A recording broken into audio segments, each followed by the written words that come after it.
La nuit. Un éclair de génie. Tous les mercredis. 22h-23h sur VL. Et non, jusqu'à 23h30 bien sûr. En direct, évidemment sur VL dans un éclair de génie.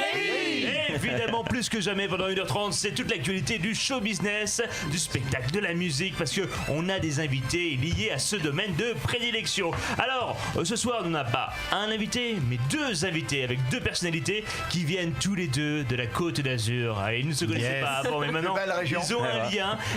Tête connue des jeux d'aventure, candidat phare de Koh-Lanta en Thaïlande, et il a également participé à Fort Boyard l'été dernier.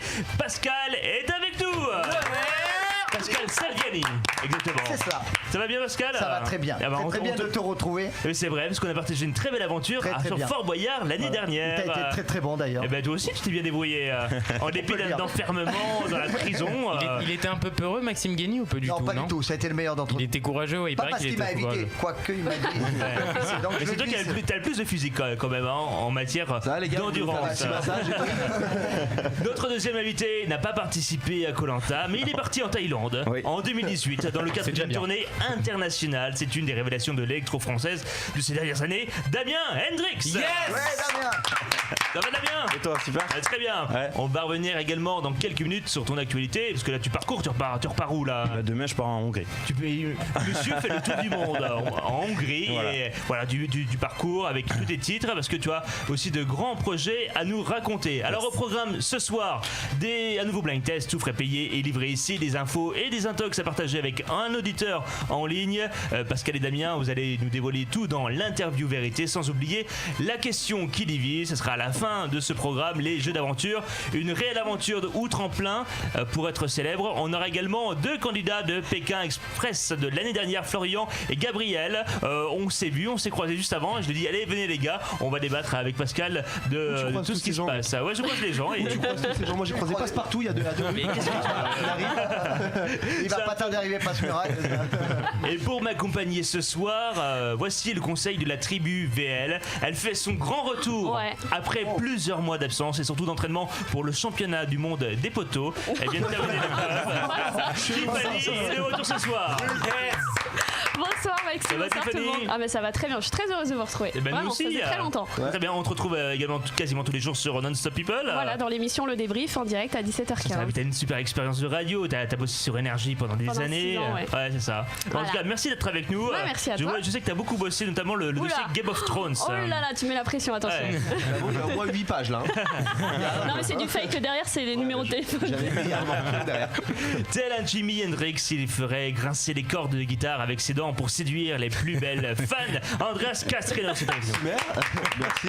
Je croyais que c'était pour Maxime. Alors je me suis dit, j'espère que c'est pas pour moi, c'était sûr que c'était pour toi, moi. C'était sûr. Non, mais je suis content. Toutes les semaines, la présentation est de mieux en mieux. Merci les gars. Ouais, alors que moi, elle devient de plus en plus ripou. Merci Maxime. Parce que justement, qu'il soit en jaune, en rouge, en bleu, toutes les tribus de Koh-Lanta le réclament. Maxime Cal. Merci beaucoup. Merci. Alors, et surtout, Maxime est incroyable. Et il me dit, je demande toujours aux chroniqueurs, je dis tout, si vous avez le temps de faire une chronique, n'hésitez pas, ça enrichit le contenu du programme. Et là, Max, typiquement, tu viens de me prévenir il y a peut-être 5 minutes que tu as fait une chronique. Ouais, j'ai eu du mal, mais j'ai fait un petit truc. Ouais, je vais revenir sur un dossier qui m'a un peu énervé hier, et donc on en reparlera tout à l'heure.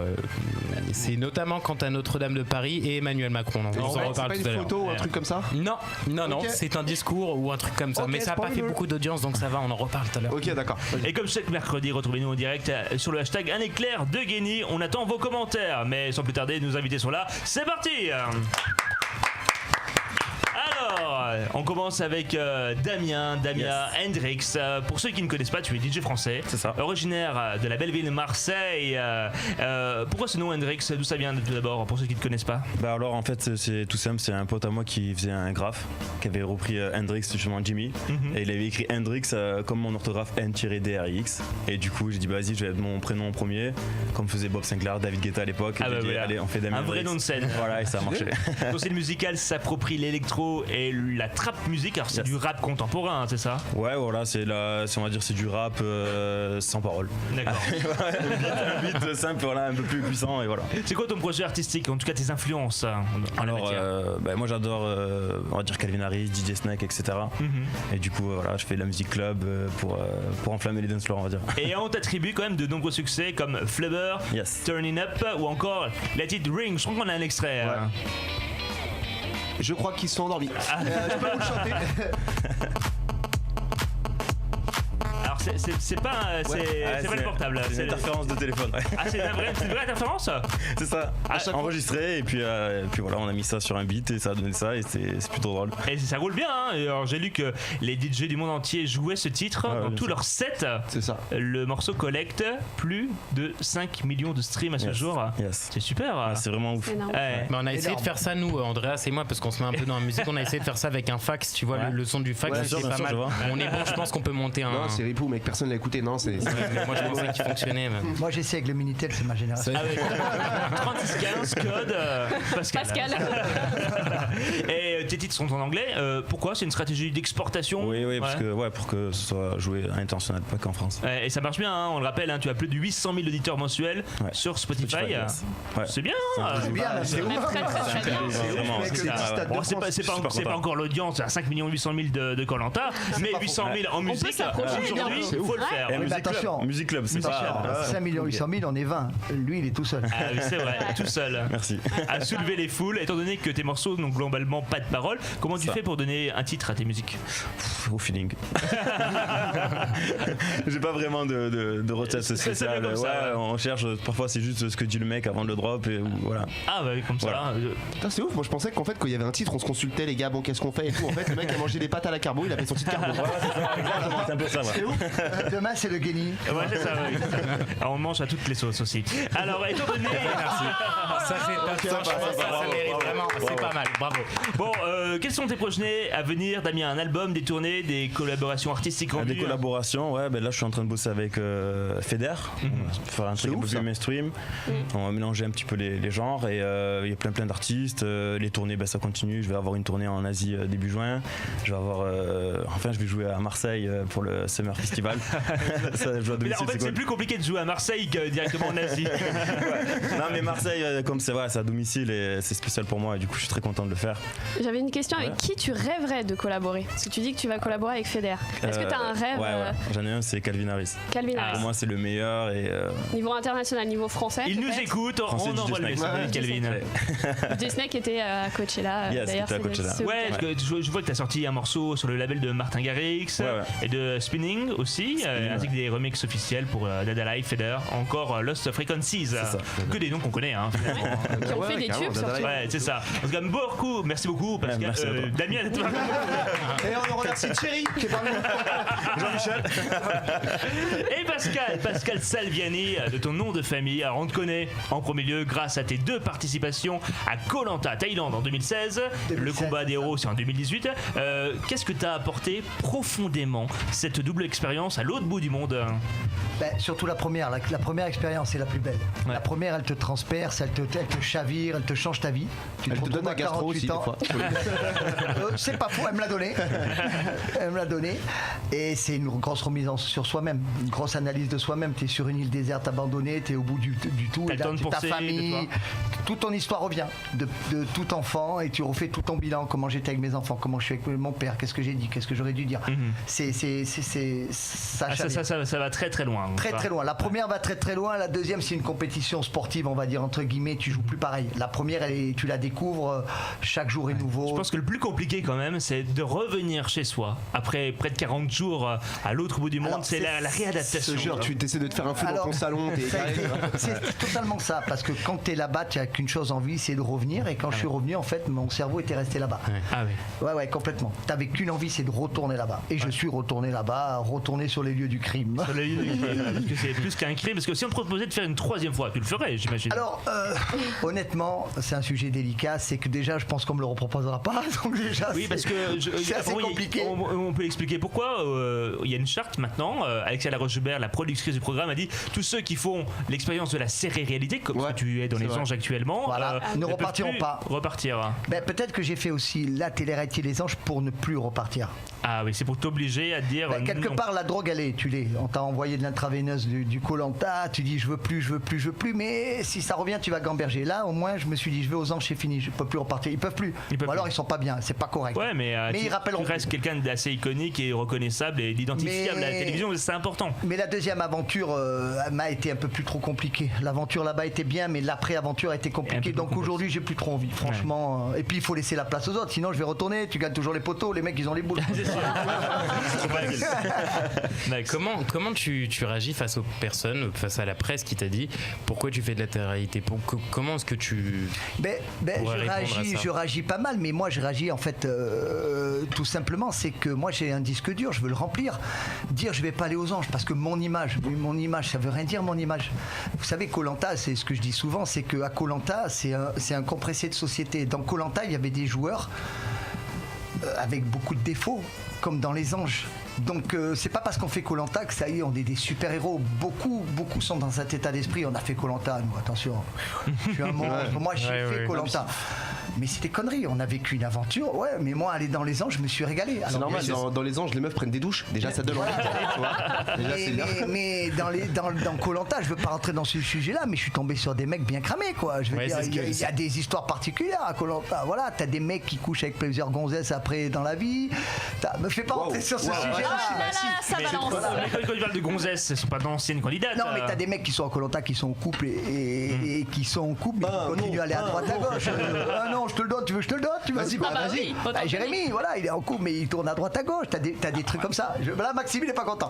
Mais donc, après, tu vas dans Les Anges et t'as le même genre. En fait, c'est la société. T'es dans la vie tous les jours. T'as des mecs qui couchent avec plein de filles. T'as des mecs qui prennent la drogue. T'as des mecs qui. Et c'est ça. Mais c'est pas parce que t'as fait Koh-Lanta que par contre tu es un mec nickel chrome, c'est ça. Ouais, bien sûr. Voilà. C'est quand même 2 émissions. Mais moi j'ai voulu y aller parce que je suis curieux. Tu disais que t'étais agréablement surpris. Agréablement surpris. Oui, parce que je suis tombé sur des mecs, c'est des personnages. Vous avez des mecs comme Raph, Julien Guirado, Aurélie D'Autremont, entre guillemets, c'est des entrepreneurs. Hilary, c'est une grosse entrepreneur. Ils ont leur société, ils savent très bien ce qu'ils font. Je m'inquiète pas pour eux. Ils sont en place, ils sont réfléchis. Tout. C'est un métier. Faire du sitcom, faire de la télé-réalité, c'est un métier. Bien sûr, pas donné à tout le monde. J'ai vécu dans Les Anges, il faut envoyer, c'est très fatigant. Moi je suis rentré, j'étais complètement coupé en deux. Mais il n'y avait pas l'épreuve des poteaux, par contre. Il n'y a pas l'épreuve des poteaux. Mais c'était un gros challenge quand même, c'est pas facile. C'est pas facile. Ouais, mais va faire la cuisine dans la cuisine des Anges, mon pote, quand c'est le bordel, c'est Koh-Lanta. C'est pas faux. Tu as également fait Fort Boyard, friand de jeux d'aventure, j'imagine. Ouais. Ça, Fort Boyard, j'ai sous-estimé Fort Boyard. Je suis arrivé là-bas, je crois. Et je pense que tout le monde sous-estime Fort Boyard. Voilà, on a sous-estimé Fort Boyard, hein, Maxime. Ah, totalement. En fait, on regarde ça, on dit oh, c'est rigolo. Ouais, il y a deux petits personnes, il y a deux bonhommes qui courent au milieu, tout ça. Voilà, on est là, on se met dans les serpents. Mais c'est vraiment speed au final. Non seulement c'est speed, mais ça t'accroche le ventre. Pour moi, quand je me suis retrouvé à plus de 20 mètres là-haut, qu'il fallait sauter dans le vide, d'accord, t'as un harnais, mais Maxime qui a été expulsé sur un siège, il faut le tuer parmi les. Il a crié comme pas possible, parce qu'on t'entend sur la vidéo. Mais honnêtement, sincèrement, je vous le dis, moi j'aurais été incapable de faire ça. Sauter dans le vide comme ça. Déjà à 2 mètres, quand je descends les marches de chez moi, j'ai peur, donc t'imagines ça.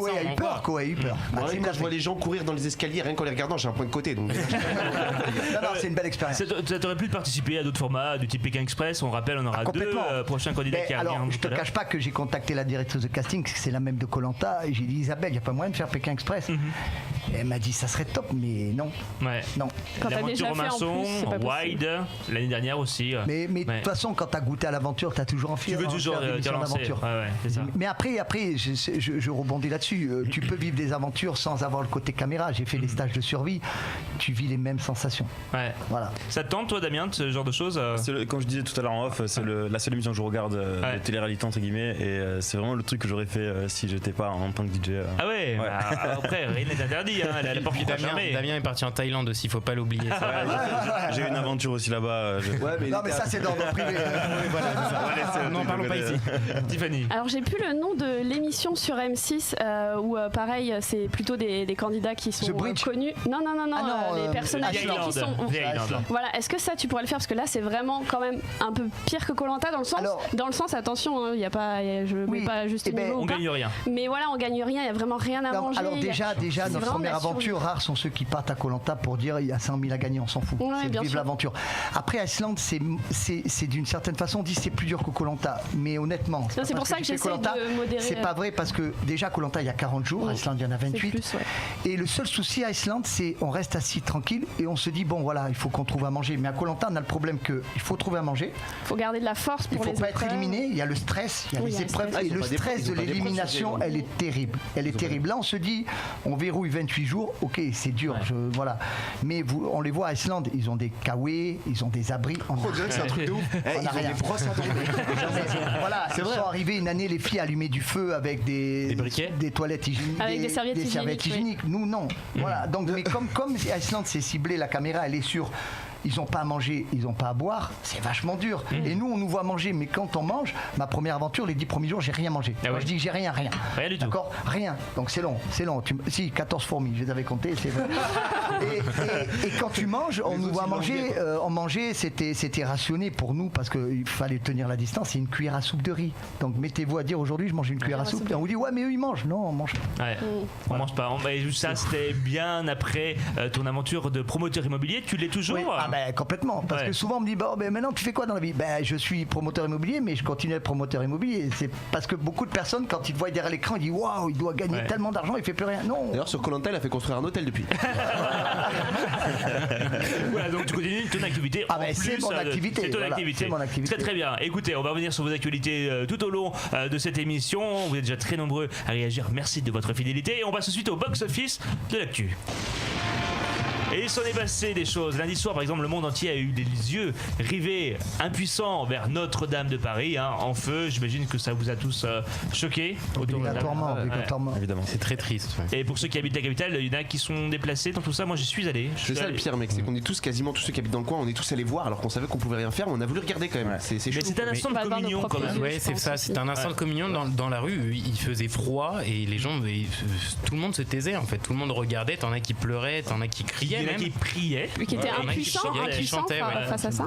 Mais c'est vrai que c'était un petit peu au lendemain d'une catastrophe. Les gens vraiment étaient dans un état un peu second, mais de communion. Donc ça fait plaisir face à l'adversité du feu de se retrouver un peu tous ensemble. En tout cas, je sais d'ailleurs que les équipes de VL étaient sur le qui-vive, leur travail a été récompensé. D'ailleurs, des extraits vidéo de leur image sont passés dans le JT de Trésor de Jean-Pierre Pernaut. Donc bravo aux équipes. Bravo. Mais nous, ce qui nous intéresse, c'est Victor Hugo, Notre-Dame de Paris. Et je ne sais pas si vous avez vu, en tête des ventes. Le roman était en tête des ventes sur Amazon mardi après-midi, au lendemain de l'incendie de Notre-Dame. C'est quand même assez coïncidence, je ne pense pas.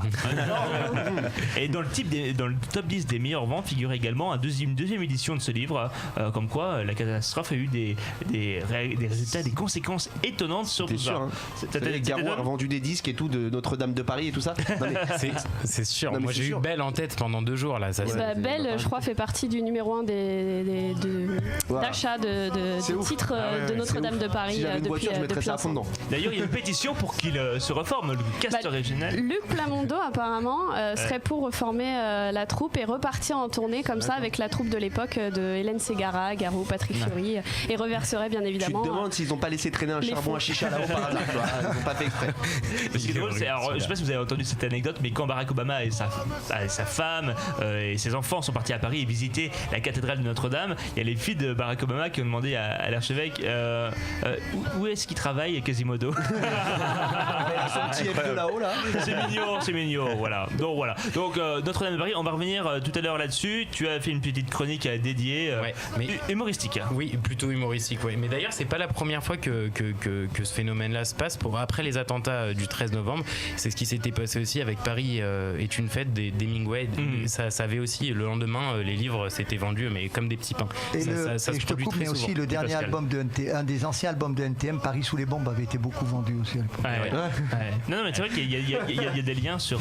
Avec... Écoute, je ne savais pas. Bon, en tout cas, plus original, quelle tumeur, Madonna sort un nouvel album, Madame X. Damien, toi qui est j'ai vu passer, ouais. J'ai vu la pochette passer. Tu aimes Madonna? On peut qu'aimer. Elle avait collaboré d'ailleurs avec Martin Solveig il y a une certaine époque. Ça, je m'en souviens pas. Ah ouais, désolé.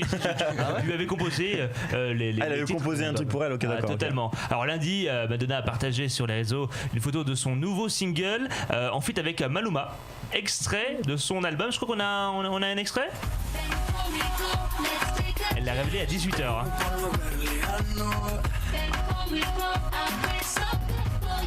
Ça se voit que ça fait longtemps. Ouais, ça se voit que c'est un robot. Voilà, a priori. Ce titre-là, je crois que c'est Medellin, c'est ça? Et il figure c'est le premier titre de l'album. Espagnol de ouf. Medellin. Non, mais j'ai pas voulu montrer, tu vois. Maluma, en fait, est peu connu ici en France. Il a été connu avec l'un des duos avec Shakira. Mais il est très très connu et il cartonne en Amérique du Sud. Et je crois qu'il vient d'enregistrer un titre avec Maître Gims aussi. Maluma. Le gars fait des vidéos à 1 milliard de vues. C'est pas une vanne, 1 milliard. Non, mais il est très connu, Maluma. T'en fais de combien, toi, Damien sur YouTube? Ouais, j'ai fait 2 millions. C'est bien, c'est bientôt le 2 millions là. Ah, ben ça atteint plus que jamais. Allez-y, cliquez sur la. Ouais, enfin, moi, c'est pareil, hein, quand je poste une photo de moi sur Instagram, 2 millions aussi facile, easy, en 10 minutes. Pareil. Ouais, c'est parce qu'en fait, c'est physique, c'est grâce à Notre-Dame aussi, c'est parce qu'ils l'ont comparé au bossu. Il est sympa, lui. Il est sympa, je pensais que c'était mon pote, mais il est sympa. Maintenant que je dis ça, je te jure, j'ai l'impression que c'est Watt. Mais en plus, ouais, mais je sais, mais on me le dit souvent, mais Garou voulait me choper dans sa team en fait. Ah ouais, vraiment. La doublure. Et ça a été des révélations, hein. Ah ben. Bon, en tout cas, après 4 ans, elle fait son grand retour Madonna. Au programme, apparemment des influences latines, des duos, des productions signées Diplo, Mirway. Voilà, donc en plus, la pochette du tracklist aurait fuité sur Apple Music. C'est assez ballot là-dessus. C'est quoi toi le style de musique que tu écoutes? Moi, c'est très soul R&B. Actuellement, j'écoute beaucoup que du Jacquees. Ouais. Pour ceux qui connaissent peut-être. Du Jacquees? Jacquees. Je connais Jacquees. Jacquees. Mais je suis très R&B. Mais j'avais vu, alors c'est plus R&B soul. Dans quelle séquence de Koh-Lanta quand tu tapes ton nom sur YouTube avant, tu t'es fait à faire un pas de danse. C'est pas Michael Jackson, non? Non, ça, oui, j'ai fait, mais avant c'était la musique de le chanteur de Tribal Jam, Moïse. Ouais. C'était Baby Can We Talk for the Minute. Et t'avais fait le pain qui allait avec. T'es bon danseur, Pascal? Ouais. Quand j'étais jeune, je faisais des battles, ouais. Ah ouais. Quand je tombe par terre, j'ai du mal un peu à me relever. Tu mets du temps. Ouais, j'ai fait beaucoup de battles, j'ai fait des petits concours de danse, tout ça. Ah ouais, d'accord. Donc tu pourrais faire Danser avec les stars. Comment lancer le truc? Ah, ça serait top. Ah, ça, tu aimerais bien. Ah, ça, ouais, ça serait top. Ça serait top. C'est vrai? Écoutez, lancer un appel. On envoie l'appel et puis un jour, tu sais, on fonctionne en ayant des intentions. Toi qui. Oui, tout peut arriver. Le soleil brille même sur le cul des chiens. Oh. Alors ça, oui, ça. Surtout si c'est un bulldog. Bon, voilà, donc c'était Madonna. Et en tout cas, elle va repartir sur scène. Et il faut savoir que sa dernière tournée avait rapporté près de 300 millions de dollars. Mais à l'époque, c'était on payait encore en francs parce que c'est très très vieux quand même Madonna. Vous êtes méchant, c'est quand même. Mais je pense qu'elle personne. Ouais, et puis elle est danseuse, son infrastructure. Toi, Damien, quand tu parcours le monde, pas besoin de danseuse, de solutions techniques. Tu viens juste avec ton matériel ou c'est déjà sur place? Non, je viens juste avec ma clé USB et mon casque. Et c'est pas beau. C'est plus à l'époque avec les grands vinyles, des caisses et tout. Voilà, et tu exiges qu'il y ait le matériel. Ouais, on a une espèce de rider, mais en général, tous les clubs sont équipés de ce matériel-là. Ou c'est ça, c'est une référence? Ouais, c'est ça, c'est une référence. Moi, j'y pensais, en fait, si tu veux, je connais, pour t'accompagner, je connais un super danseur, il s'appelle Pascal. Si jamais je vous mets un peu en connexion, tu vois. On s'entend très bien, il n'y a pas de souci. Voilà, c'est nickel. Marseille, Nice, on est dans la même catégorie. Voilà, pas de pacotille, chemise ouverte, tu as dans Et toi, Damien, tu dois payer hyper tard à chaque fois que tu fais des concerts. Ah ouais, mais on se couche à 6h. 6h du matin. Alors justement, est-ce que tu as veillé dans la nuit de dimanche à lundi? Non, pas spécialement. Parce que c'était le démarrage de la saison 8 de Game of Thrones qui a explosé ses records d'audience aux États-Unis sur HBO. HBO, on rappelle, c'est l'équivalent du Canal+, c'est-à-dire une chaîne cryptée, donc tu payes là-dessus. Le lancement a été suivi par 17,4 millions de téléspectateurs, une audience c'est un exploit pour HBO parce qu'elle est reçue dans moins de foyers que les grandes chaînes historiques et nationales, et ce chiffre est un record également parce que la chaîne enregistre le meilleur score de son histoire. C'est assez incroyable. Notez que la saison 7 a enregistré une moyenne de 32 millions de téléspectateurs. Andreas. Est-ce que je peux poser une question? Est-ce que quelqu'un ici n'a jamais regardé un épisode de Game of Thrones? Moi aussi, 3. On est 3? Oh non. 1, 2. Alors vous sachiez faut que tu saches qu'on est 2 en Europe, mec. Hein. C'est pas sur un mauvais jument, mais je sais pas, c'est jamais tombé. J'ai jamais regardé. Ouais. J'ai vu les 10 premières minutes d'un épisode, ils se sont tombés la tête 3 fois, j'ai dit ok. Bon, bah, alors Tiffany, explique-nous les grands chiffres de Game Alors of oui, Thrones, non, parce que j'ai fait mes petites recherches et surtout juste je voulais en revenir par rapport au premier épisode de Game of Thrones qui est sorti dans la nuit de dimanche à lundi, juste pour rappeler qu'il y a une petite anecdote que Jon Snow, donc qui a interprété Kit Harington, l'un des personnages principaux, voilà, qui a raconté une anecdote comme quoi sur le tournage, il a failli perdre une testicule. Ouais. Ah oui, c'est vrai, mais de quelle manière? Eh bien, j'ai peur de spoiler un petit peu l'épisode pour ceux qui ne l'ont pas vu. Alors, donc je ne sais pas si bouchez-vous les oreilles pendant 10 secondes pour ceux qui ne veulent pas savoir, vas-y. Donc Jon Snow doit monter sur l'un des dragons de Daenerys. Donc là j'ai l'impression de parler chinois à ma droite et à ma gauche. Moi je comprends. Moi je te suis, captivé, je te suis. Et sauf que pour un dragon, ils ont mis une machine et en fait quand il monte sur la machine, il doit faire semblant de tomber du dragon, sauf qu'en tombant, il s'est coincé, il lui a de la testicule. Oh donc il a cru qu'il perdait tout là, il a cru que c'était la fin de Jon Snow même. Ils ont arrêté le tournage. Non, même pas. Mais moi quelque chose comme ça, je vais 5 jours à l'hôpital facile. Je te fais faire toutes les radios au monde et tout. La radio, des boules. Alors échographie. Galtron a failli partir en couille quoi. Autre info drôle, samedi soir lors d'un traditionnel gala de charité qui est organisé par Sean Penn, Brad Pitt a enchéri la modique somme de $120 000 pour gagner l'opportunité de regarder en avant-première le premier épisode de la saison 8 de Game of Thrones avec l'une des actrices principales.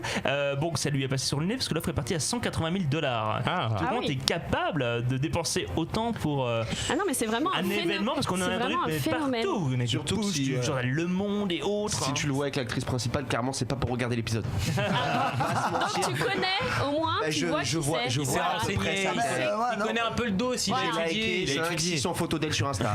Il est en train de divorcer de Angelina Jolie, de toute façon, Brad Pitt. Donc c'est officiel ou pas? Oui, ça y est, aujourd'hui, le divorce a été prononcé aujourd'hui. C'est vrai que c'est une déception. C'était le couple quand même. C'est The Couple. C'est clair. Deux couples. On verra si on trouve quelqu'un d'autre. On sent la déception là. Du coup, tu veux peut-être que je te donne des chiffres parce qu'on était là-dessus. Donc 1 milliard de revenus, c'est le chiffre d'affaires annuel de la série calculé par le New York Times. Et d'ailleurs, apparemment, HBO voudrait créer un parc d'attractions sur les décors de la série en Irlande du Nord de Game of Thrones. Donc, bien évidemment, pour faire encore un peu d'argent. 85 millions d'exemplaires, c'est le nombre de livres vendus de Game of Thrones dans le monde. C'est ouf. C'est énorme. 500 000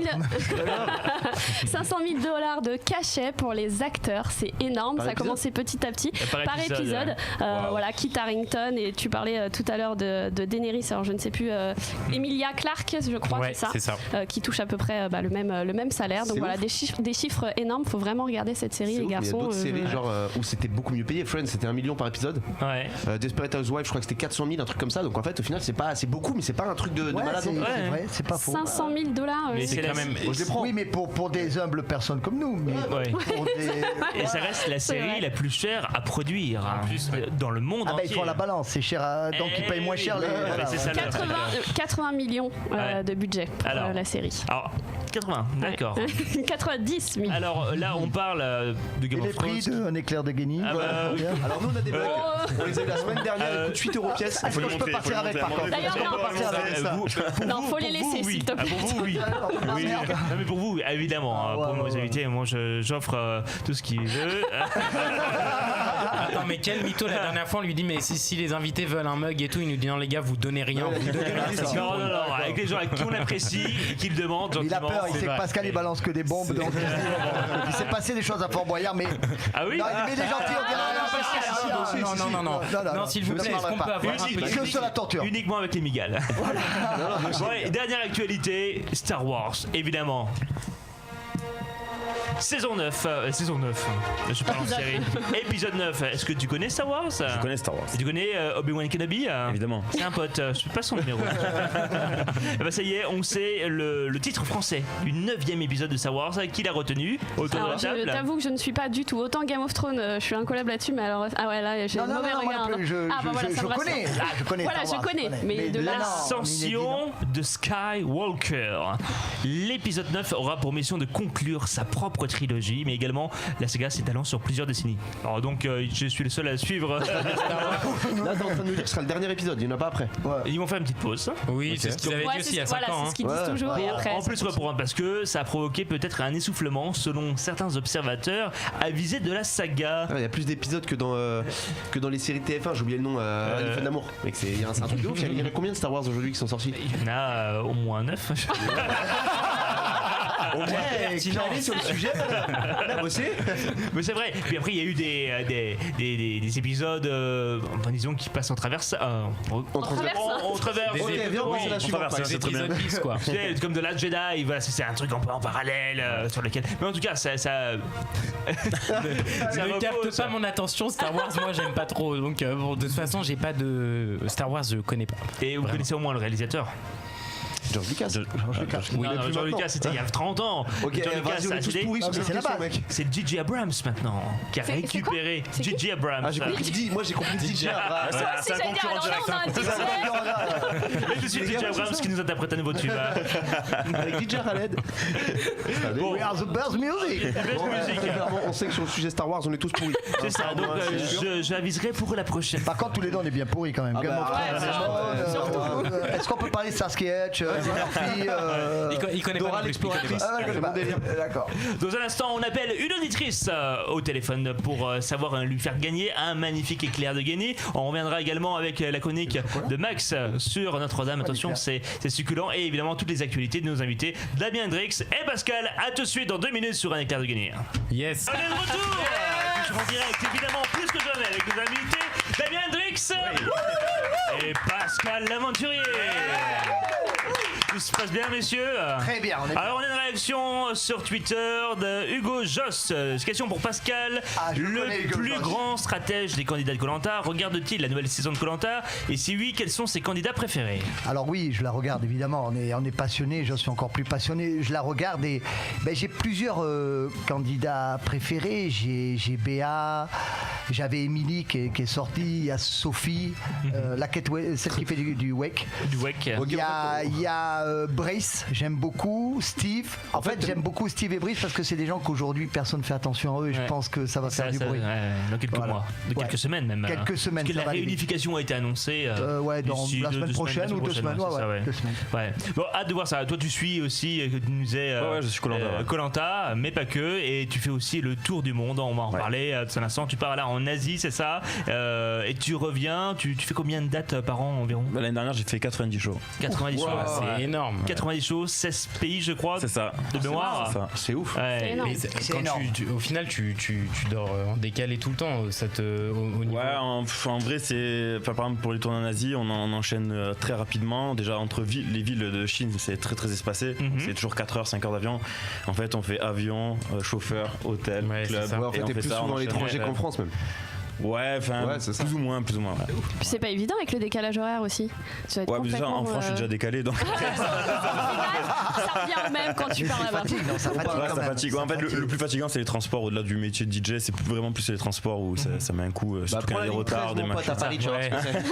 Si t'as des conseils contre le décalage horaire, on est tous preneurs. Un petit peu de sophrologie. Ah ouais. Ça marche. DJ, tu vis la nuit, donc déjà de toute façon t'es décalé. Bon, écoutez, dans un instant, on appelle un auditeur pour lui faire gagner un éclair de génie. En tout cas avec des informations insolites, un blind test de fou. Et Max, il y a quelque chose qui t'a un petit peu embêté en regardant la télévision il y a 24 heures peut-être. Ouais, je sais. On va revenir sur le discours d'Emmanuel Macron hier. Alors hier, vous le savez, il s'est adressé à la nation et ça a donné ça. Oui, nous rebâtirons la cathédrale Notre-Dame plus belle encore. Et je veux que cela soit achevé d'ici 5 années. Alors rappelons que c'est Emmanuel Macron lui-même qui promettait aussi de placer la France en tête de la lutte contre les perturbateurs endocriniens et les pesticides. On se demande toujours où est-ce que ça en est. À la radio ce soir, on voulait faire le point avec notre président, justement, qu'on a a priori au téléphone. Emmanuel Macron, bonsoir. Tout d'abord, merci d'accepter cette interview. Comment réagir face au drame que Paris a subi il y a 2 jours de là en tant que politicien? Lorsque tout semble triste, lorsque tout parfois semble perdu ou morose, je pense qu'il y a toujours une part de poudre de perlimpin. Merci Monsieur le Président, c'est justement ce qu'on se disait, c'est pourtant pas en fait ce que vous aviez annoncé hier dans votre programme de rénovation, non? Mais je suis désolé de vous dire, on se fout des programmes. Ce qui importe, c'est la vision. Ouais, ce qui importe, c'est la vision. Parce qu'en fait, on comprenait pas bien pourquoi avoir promis une rénovation dans les 5 ans à venir, alors parce qu'au final, vous admettez là que ça va prendre un peu plus de temps que prévu. Pour répondre à votre question, je le faisais par un trait d'humour dans un discours que j'incite à relire ou réentendre dans son intégralité. Il faut prendre un peu de distance avec les polémiques, c'est pour moi une très grande fierté. D'accord, et en définitif, finalement, faut penser quoi du discours d'hier? La France est un puits d'art, on le sait ça, mais vous comptez faire quoi de notre patrimoine? La conclusion, c'était il faut penser printemps. Penser printemps, mes amis. Moi, l'art français, je ne l'ai jamais vu. Ah bah d'accord, très bien. Merci monsieur le président. On terminera par une question, l'instant vérité. Rapidement, les prix du carburant ont augmenté la semaine dernière et atteignent ainsi leur record depuis le début de l'année. Une réaction peut-être face à ça, une petite? D'accord, merci beaucoup. En gros, ça voulait dire les gilets jaunes, c'est pas le moment de vous plaindre. On est déjà sur Notre-Dame là. Bon, on voit ça plus tard, quoi. Maxime Gall, bravo. Merci. Bravo. Alors, Pascal me demandait si c'était moi qui faisais la voix. Oui, non, c'est vraiment Emmanuel Macron, c'est un travail de découpage. T'as des bons contacts, hein. Bah ouais. Ou des mauvais, chacun de son côté, voilà. Bon, tu parlais de Notre-Dame, c'est vrai qu'au petit matin, ce sont plus d'1 600 000 messages sur les réseaux sociaux qui ont été diffusés autour de ce drame. Hein. Emmanuel Macron qui a réagi tout au long de la soirée, Donald Trump aussi, qui a expliqué son horreur de voir le feu ravager la cathédrale. Il dit quand même peut-être que des canadairs pourraient être utilisés pour éteindre l'incendie. Sauf qu'il y a eu la réponse d'experts. Si tu envoies des canadairs, qu'est-ce que tu as fait? Tu casses tout, la structure. La structure. Et puis en dehors de, la structure, oui, les structures aux alentours aussi, mais en dehors de ça, est-ce que vous êtes déjà peut-être pris un seau d'eau à 2 mètres, déjà ça fait mal. Donc imaginez à plus de 65 mètres, c'est impossible. Ouais. Il y a Garou aussi, on l'a dans un autre style. Hein. Notre berceau parisien se consume, ce pilier de la foi de l'architecture. Voilà, donc ça n'arrête pas. Encore c'est Valon Longaria, tu connais bien. Oui, parce que j'étais jardinier à un moment donné. Ben, voilà. Mon cœur est brisé par cette triste nouvelle. En tout cas, voilà, avec Jean Jardin qui a posté un sobre message, se reconstruire. Donc voilà, apparemment il faudrait 5 ans, mais les experts. C'est ce que Emmanuel Macron veut. En fait, en vérité, il a dit 5 x 5, mais il a pas dit comme ça. Mais pourquoi 5 ans? C'est parce qu'il va y avoir les JO aussi en 2024 à Paris et du coup, il veut reconstruire. Oui, mais si tu rétablis à la base avec du bois, il faut du chêne, il faut que le chêne il sèche, il parte sur 70 ans. Donc ça me paraît impossible en 5 ans. Ouais, c'est ça, il propose aussi de changer peut-être les matériaux utilisés, mettre du béton armé à la place de charpente. C'est ça. Et voir si on utilisera les véritables matériaux de l'époque. Ah non, c'est mort. Mais là, il faut 70 ans. C'est comme la flèche. En fait, la flèche, tout le monde dit elle s'est effondrée, tout ça. Elle a été construite en 1800 et quelques. En fait, au début, personne n'en voulait. À la fin, on l'a tous. C'est ça. Elle a été rajoutée lors de la reconstruction il y a en tout cas la réhabilitation il y a 250 ans. Donc elle n'était pas à l'origine de la cathédrale. Les images où elle s'effondre, la flèche là, c'est terrible. C'est terrible. Même nous. C'est l'image la plus impressionnante, je crois. Moi, ça m'a tordu le cœur de voir ça, même un peu d'émotion. Ouais, bien sûr. Ouais. Bon, en tout cas, Notre-Dame, voilà, on voulait juste vous l'évoquer avant de passer à la prochaine séquence. Donc, prochaine séquence. C'est transition, gars. Écoutez, vous êtes toujours avec nous sur VL et c'est le moment de jouer. Avec le jeu insolite, on va appeler un auditeur. Attendez, on va l'appeler maintenant. Il faudrait juste qu'on nous arrête la chanson de Belle qui passe derrière. Voilà, attention, c'est parti.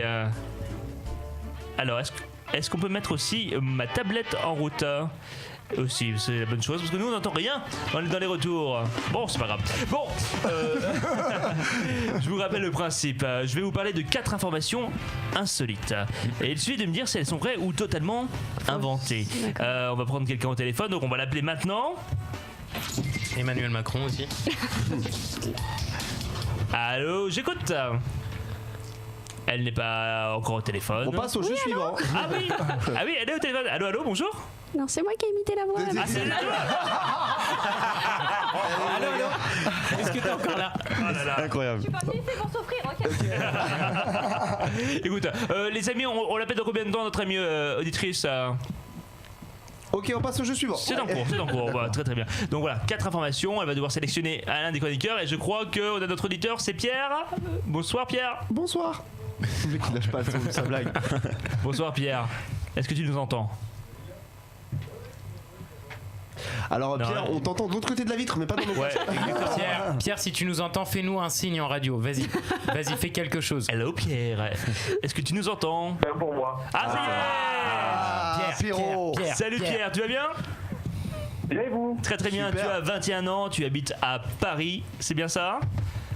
Ouais, c'est ça. Et j'imagine que tu es encore à l'école ou étudiant. Si oui, ouais, c'est ça. Quelle formation tu fais? Tu en es où? Moi, je suis étudiant en langue, là, je suis en 3e année de langue. D'accord. Est-ce que tu as un CV, Pierre? C'est Tiffany qui demande ça. J'ai changé de voix entre temps. Bon, on est avec nos amis Damien Hendrix et Pascal, notre aventurier des temps modernes. Alors, tu vas jouer avec l'un des chroniqueurs et tenter de remporter un éclair de Guenille, forêt au chocolat ou à la vanille au choix. Voir une photo dédicacée de l'équipe, c'est à toi de voir. Est-ce que ça te tente toujours? Allez, c'est dimanche, tu fais quoi? Super. Alors, qui choisis-tu? Est-ce que tu as Tiffany, tu as Andreas et tu as Maxime? Ou tu peux choisir l'un de nos deux invités, évidemment. Bien sûr. Je vais défier Maxime. Maxime, Cal. Salut. Alors Pierre, avant toute chose, moi j'aimerais savoir, parce que j'accepte pas, parce que là tu vois, je me sens un peu en minorité. T'es pour Marseille ou pour Paris au foot? Juste pour savoir, pour énerver un peu certains, peut-être. Pourquoi tu me regardes? Il est là, le Marseillais. Il est pour Nice. Non, moi Ajaccio, moi. Donc, Ajaccio. Ah, ça va. Bon, bah Pierre, oublie cette question. On passe directement au jeu. Bon, en tout cas, si vous trouvez 3 bonnes réponses sur 4, c'est gagné. Et je vous rappelle, Damien et Pascal, vous pouvez participer et donner votre avis. Première information, un garçon a-t-il porté plainte contre ses parents qui ont détruit sa collection de films porno? Est-ce vrai ou est-ce que complètement faux? Ah oui, c'est cash. Alors Tiffany. Moi, je dirais vrai. Mais moi je me dis que s'il a pu porter plainte, c'est qu'il était majeur, et que ses parents, s'il était majeur, il aurait pas détruit sa collection de films porno, donc je pense que c'est faux. Ouais. Désolé, j'ai un Moi peu. Pierre, je te suis et je vais dire que c'est vrai. Alors Damien, Pascal. Moi je dis faux. Faux. Moi aussi je dis faux. Ouais. Faux. Alors après cette concertation, est-ce que tu conserves sur ta réponse du vrai ou du faux? Moi je pense que c'est vrai. Ouais, ben moi Pierre, je te suis, je pense que c'est vrai aussi. Attention, et la réponse est... C'est une bonne réponse. Yes. Bravo. En fait, c'est tellement énorme, c'est vrai. Mais voilà. C'est ça le truc. Ouais. Alors, en fait, c'est un homme de 40 ans qui vit dans le Michigan, qui a assigné ses parents en justice pour avoir détruit sa collection de films X. C'est une bonne analyse, toi, hein. Mais également ses sextoys. Et d'après cet homme, la valeur de tous ses biens s'élève à $29 000. Il fait quoi de sa vie, ce monsieur? Mais si tu nous avais dit la valeur, on aurait dit oui, Damien. Est-ce qu'on a une photo de sa tête? Non, c'était un show. J'ai photo de cette tub. Non, ce litige familial a commencé en 2016 après que l'homme ait décidé de revenir vivre chez ses parents. Et après 10 mois de cohabitation, l'homme a été prié de quitter le domicile familial à cause d'un incident domestique signalé par la police. Et ce serait lors de ce déménagement que les parents de l'homme ont détruit la collection de films porno. Voilà. Non, mais il lui a rendu service 40 et quelques années chez tes parents avec 30 000 euros de matos de trucs de boule. C'est peut-être lui avoir rendu service que d'avoir tout détruit. Ouais. Ah ouais, sûrement. En tout cas, bravo, très bonne réponse pour notre ami Pierre. Restez sur l'écoute avec la deuxième information. Deuxième information, une femme consulte pour une infection oculaire et découvre 4 abeilles dans son œil. Là, il rigole déjà, c'est pas crédible. Le mec, c'est malsain, c'est le gars le plus bizarre du monde. Tiffany, ton avis, c'est vrai ou c'est faux? C'est faux. C'est vrai, c'est de l'alarme à mon avis. Damien? Allez, moi je vais te dire que c'est vrai. Moi je dis que c'est vrai, pique comme une abeille, vole comme un papillon. Pierre, moi je te dis, je pense que c'est oculaire, on est d'accord. Hein. Oculaire, elle a découvert apparemment 4 abeilles dans son œil. Non, c'est faux, Pierre. Moi je dis ça s'invente pas. Qui peut avoir inventé ça? C'est pas clair. Bah, écoute, attends. Alors Pierre, moi je t'invite à venir un jour et tu verras que Maxime Guenille peut inventer énormément de choses. C'est toi qui a inventé ça? Notre équipe, ouais. Ah donc c'est inventé, merci beaucoup. Non, bonne soirée. On l'a pas inventé, mais on a regardé, on a fait des recherches d'informations et c'est sûrement vrai. Mais dans l'œil, où est-ce que vous voulez que ça se cache dans l'œil? Non mais tu sais, on aurait pu te sortir une info, elle a une jante en 19 pouces dans l'œil, on aurait pu y croire, tu vois, c'est possible. Alors c'est Pierre qui va donner la réponse. Est-ce une réponse vraie ou totalement erronée? Non, moi je pense que c'est vrai. Alors je bloque et... C'est une bonne réponse. Et moi je ah non mince, c'est vrai. Moi j'étais là, moi je pense sans faute pas du tout, j'ai dit que c'était faux. C'est une Taïwanaise qui se rend à l'hôpital avec l'un de ses yeux qui est gonflé, l'un de ses yeux, qui pensait à une infection. Sauf que les médecins s'aperçoivent qu'elle a en réalité 4 abeilles nichées dans sa paupière qui se nourrissent du sel de ses larmes. Et en fait, la femme a sûrement rencontré les abeilles lorsqu'elle s'occupait de la tombe d'un proche quelques jours plus tôt. Et pendant qu'elle arrachait les mauvaises herbes, elle a senti une gêne au niveau de ses yeux, mais elle a pensé que c'était de l'herbe avant de s'inquiéter. Elle a été, soit elle a un très gros œil, soit les abeilles sont toutes petites. Mais c'est chelou d'en avoir 4. Et elles étaient vivantes. Et le médecin lui a retiré délicatement. Elles étaient vivantes. Et on a la vidéo. Et t'en as une qui s'appelle Maya, a priori. Maya, l'abeille. C'est mignon. Des abeilles qui mangent des larmes, mec, c'est quoi ça, on est dans Alien ou quoi? C'est plus Mais là, maintenant, elle fait du miel. Hein. Quoi qu'il en soit, Pierre a une excellente intuition. Tout le monde pensait que c'était quasiment faux. Bravo Pierre, bravo. Si tu réponds juste à la troisième, tu as remporté ce défi. Et le cadeau est fou. Et le cadeau est terrible. Troisième info. Un millionnaire a-t-il été arrêté par la police pour avoir volé dans un supermarché? Un millionnaire. Par contre, là, ça semble tellement facile. Ouais. Ouais. Tu te dirais oui, Pascal? Bah oui, il n'y a pas que les pauvres qui volent. Ouais. Oh putain, c'est pas bon ça. Non, ça, c'est une vraie question. Moi, vrai aussi, je pense. Ouais, il devait être millionnaire en roupies, ce qui fait qu'il est pas super riche. Je dis que c'est vrai. Ouais, c'est vrai, parce qu'on peut voler pas par nécessité, mais par envie d'adrénaline. Ouais, c'est une maladie. Kleptomanie. Ouais, c'est une maladie. Hein, ouais, c'est possible. Ouais, moi je dis que c'est vrai. Pierre, à ton avis? Ouais, moi j'aime bien cet argument du le mec a dû le faire pour le kiff. Ouais, allez, je veux dire c'est vrai. Merci, je te renvoie à l'appareil. Je t'aime beaucoup aussi, Pierre. Vrai. Attention, réponse par réponse. C'est une bonne réponse. J'étais sûr. Bravo. Qu'est-ce qu'on est bon. Alors le millionnaire, il s'appelle Andrew Francis Lippi. Il a été arrêté samedi dernier à Londres pour avoir volé $300 de marchandises dans un supermarché. Il aurait acheté plusieurs articles ménagers et l'homme âgé de 59 ans. Non mais en plus c'est ceux qui ont le plus d'argent en général qui donnent pas. Non mais c'est vrai. Non mais pas qui donnent pas, c'est ceux qui ont le plus d'argent qui volent. C'est surtout ceux qui ont des cravates, tout ça. Enfin on va pas commencer à ça. Qui nous vole actuellement?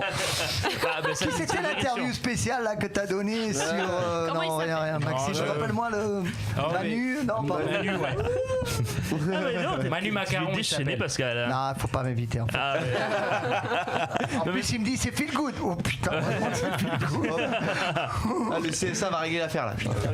Quatrième et dernière information, même si tu as gagné, allez, on l'a fait comme ça pour le fun. Là, Un scientifique a créé un chien robotisé qui serait même capable de déféquer. Attends.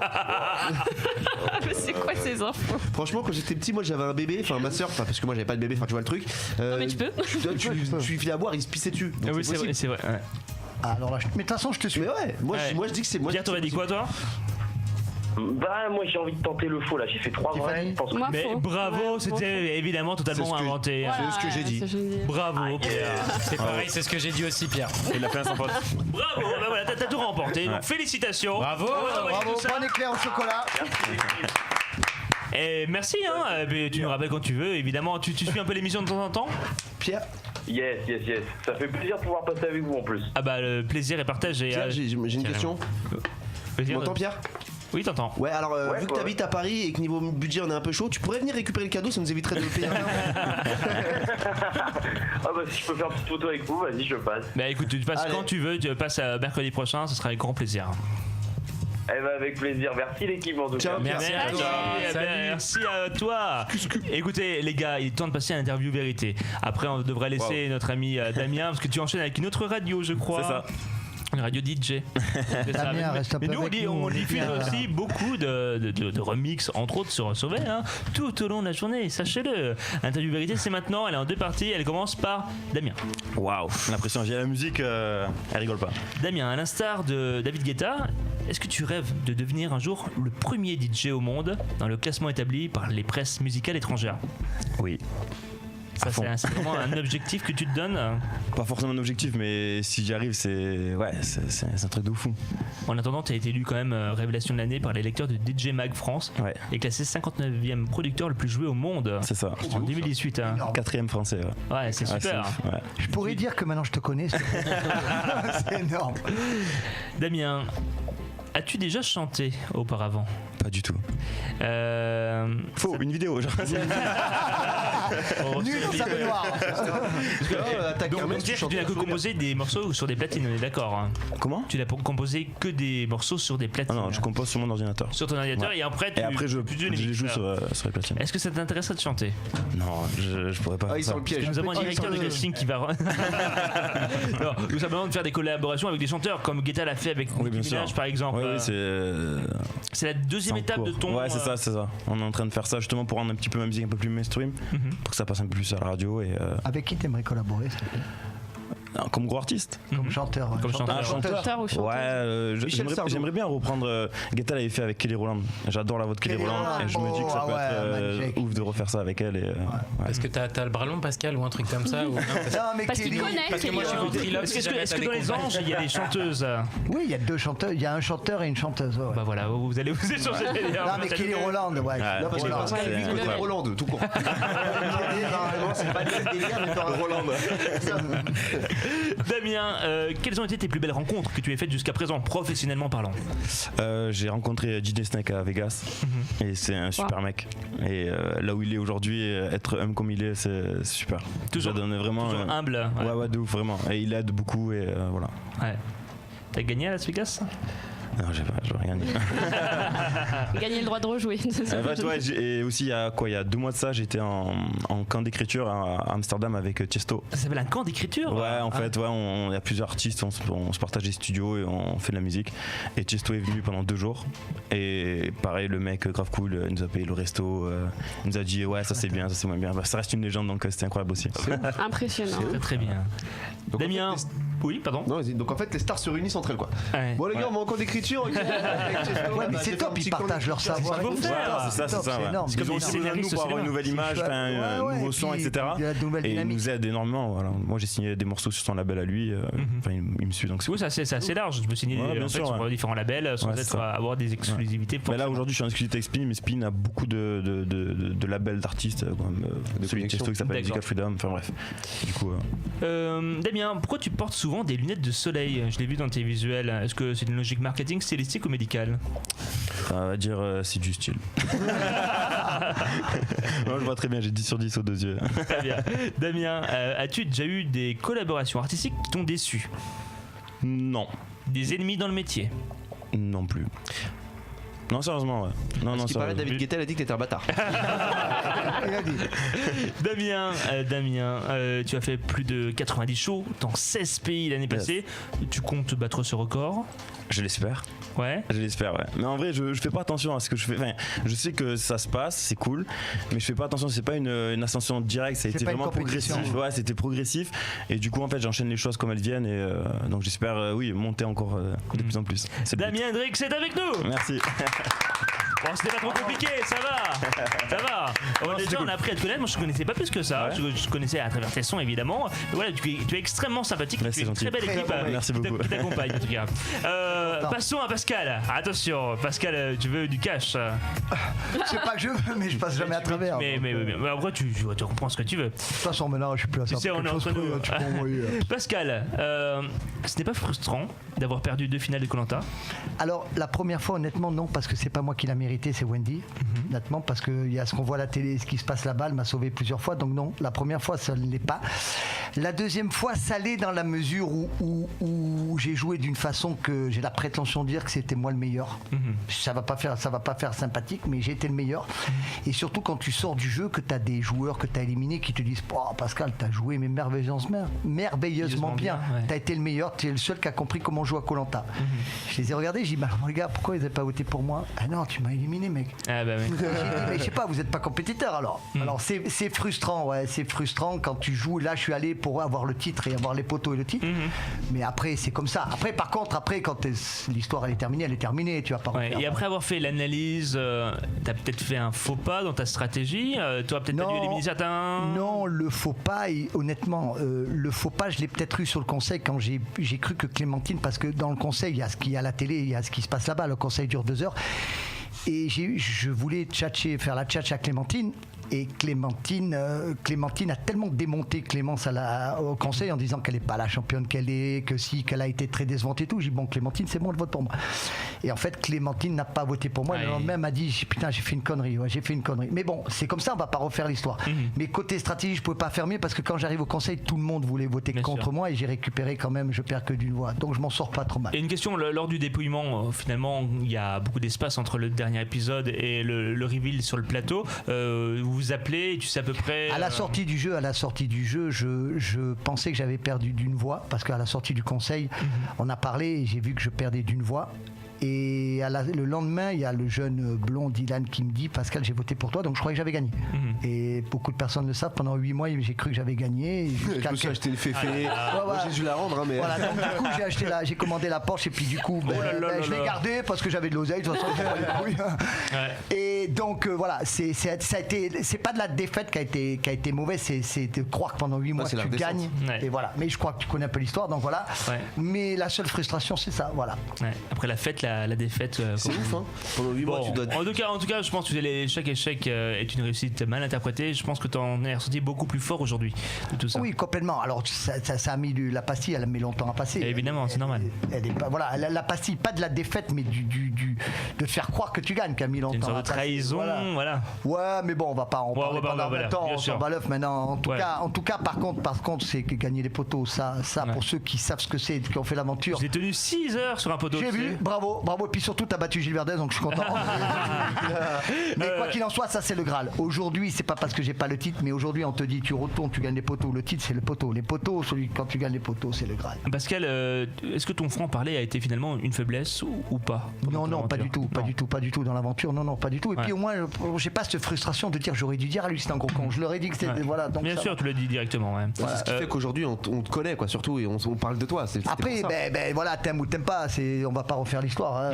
Mais derrière, il n'y a rien derrière. Ce que tu vois, c'est ça. Voilà. Pascal, est-ce que tu as gardé de bonnes relations avec l'ancien candidat? Oui, Wendy.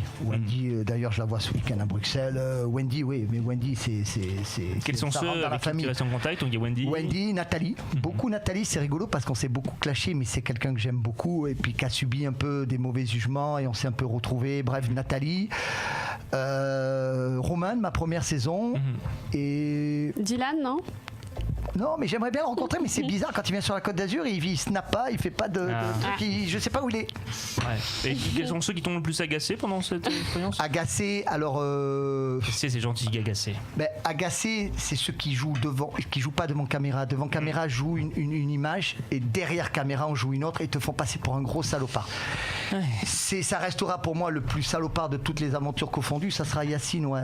Parce que quand Yacine devant caméra dit non, Candy, je l'aime bien, c'est une compétitrice, je veux pas l'éliminer, que derrière te dit Pascal, il faut l'éliminer, cette petite merde. Et là t'as les boules. Voilà. Ça, c'est agaçant que ceux qui jouent derrière caméra et que devant caméra te font passer pour un voyou. Mais bon, c'est comme ça. Voilà. Très très bien. Que réponds-tu à ceux qui te disent que tu es trop âgé pour participer aux Anges? Je réponds pas, honnêtement je réponds pas, je m'en bats un peu l'œuf, je me suis éclaté. Et si on te proposait d'autres télé-réalités comme La Villa des Cœurs Brisés ou encore Les Marseillais, tu accepterais? Alors non seulement j'accepterais, mais j'ai même contacté pour faire Les Marseillais contre le reste du monde. La réponse a été honnête. Oui, j'ai demandé à Moundir, qui est un ami, j'ai dit putain, j'aimerais aller au cross. Et il m'a dit Pascal, j'ai demandé, bon non, tu rentres pas dans cette catégorie, 50 piges et tout, ça colle pas. Mais ils ont essayé de le mettre en équipe avec Sarah Frizou, ils ont dit laisse tomber. Il fallait la porter, c'était compliqué.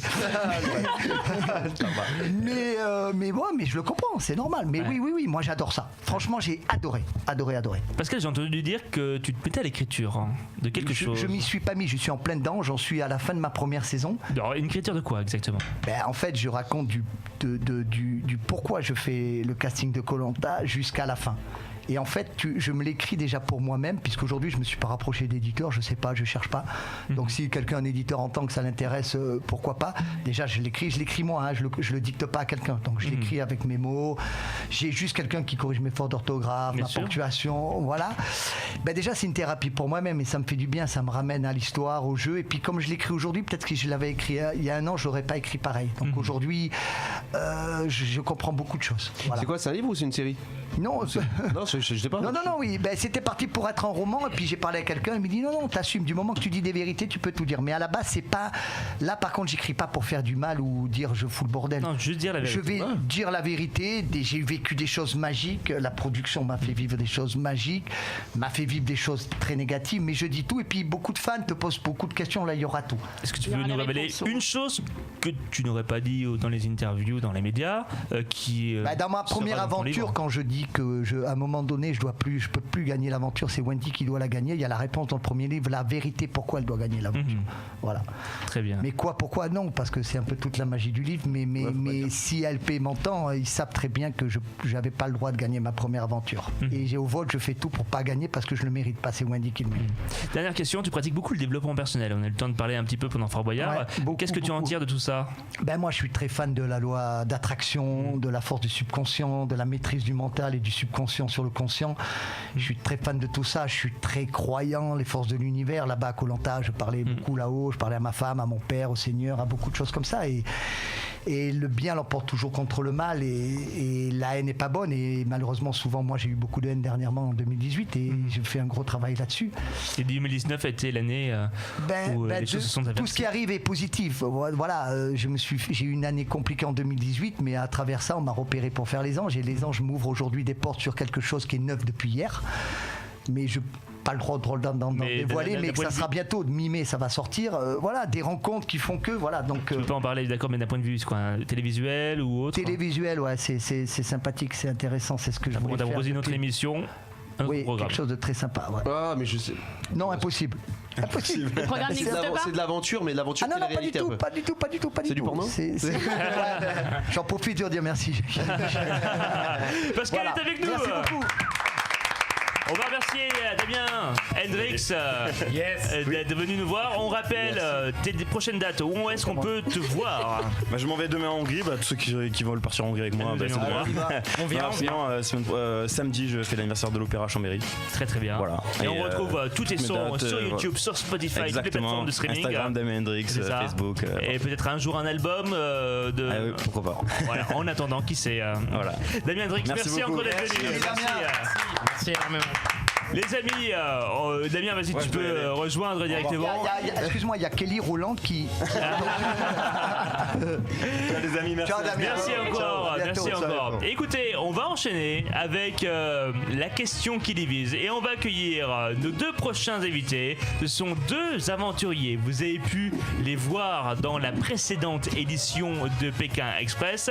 L'un s'appelle Florian, l'autre Gabriel. Ils ont été quasiment jusqu'en demi-finale. Je les ai rencontrés juste avant et je leur ai dit allez, venez. Énorme. Allez-y, Florian et Gabriel. Asseyez-vous. Alors c'est totalement improvisé. J'adore quand c'est comme ça. Bonsoir. Gabriel, tu mettras bien ton micro pour qu'on t'entende. Tu peux ton petit frère. C'est ça. C'est mon grand frère dans l'aventure. Tu peux t'asseoir. Je vais essayer, je sais même pas comment. Mais là, je suis tellement heureux parce que moi, à la caméra, on dirait que je suis un tout petit peu plus grand que toi. Ça me fait plaisir. Alors que lève-toi pour voir. Lève-toi. Non, mais parce que là, tu vois, tu te rends compte ou pas? Il est où? C'est terrible. C'est terrible. Asseyez-vous. Un basketteur. Changer de place, tu vas te retrouver très grand. Alors, tu veux Gabriel à côté de toi, c'est ça? Alors, on te change juste le. Voilà. Alors, Florian. Les talonnettes ne suffisent pas. Il est énorme ton truc. L'émission sur les. Ah ouais. Ça y est, c'est Il est sur un escabeau, mec. Il a Bah non, j'ai fait ma première, c'est ouf. Bon, Florian, ça va bien? Ça va et toi, tu es vosgien? Ouais, comme toi, un compatriote. Exactement. Ouais. Alors, vous êtes tous les deux, vous avez été partenaires dans Pékin Express diffusé l'été dernier sur M6. C'est ça. Ça a été une sacrée aventure quand même, les gars. C'est génial. Ouais. On y pense tous les jours. On ne vibre que pour ça, c'est juste hallucinant. On vous en a reparlé, j'imagine, comme avec Pascal dans la rue. Ça a été un impact fou. Il y a eu énormément de gens qui nous en ont parlé, mais toujours avec beaucoup de bienveillance, et ça, c'est génial. C'est l'image que vous aviez. Hein. Ça joue, et puis je pense que Pékin Express véhicule beaucoup de bienveillance de manière globale. C'est pas le genre d'émission où quand tu te balades dans la rue, tu dis hey, enculé. Ça se passe bien en général. Parce que vous ne vous connaissiez pas avant. Exactement. C'est ça le truc. On est devenus amis au cours de l'aventure, et aujourd'hui on se voit tout le temps, et on est vraiment de vrais amis, vrais très bons amis même. Pour être reconnu, il faut que vous soyez ensemble ou pas? Aujourd'hui, un peu plus. Au début, non. Maintenant, oui, ça s'estompe forcément. Ouais. Bon, en tout cas, ce qui est très drôle, c'est qu'on s'est contacté juste avant parce que vous aviez un projet à m'évoquer. Est-ce que vous voulez l'évoquer justement ce projet? Parce que messieurs, au-delà d'être candidats, deviennent producteurs, développeurs de concepts de télévision. Animateurs, producteurs. C'est ça. Alors qu'est-ce qui se passe? Je crois que vous avez créé un concept original de jeu d'aventure. Racontez-nous. C'est ça s'appelle Les Intercepteurs. Ça va bientôt débarquer. Voilà, on tease ça a tout été doucement. adapté, tout ça et tout. On a déjà tourné, on a un pilote qui a été tourné, on a essayé de tout faire ensemble. Exactement. Et je laisse Gabriel raconter le pitch. Le pitch, ouais. En 2 mots, ce sont 2 équipes qui s'affrontent. On a tourné un pilote dans les Vosges. C'est une émission d'1 heure qui sera disponible très prochainement sur YouTube. Et ce sont 2 équipes qui s'affrontent autour d'une course, un peu à la manière de la carte au trésor, sauf qu'elles se voient pas et qu'elles ne peuvent se retrouver qu'à la ligne d'arrivée.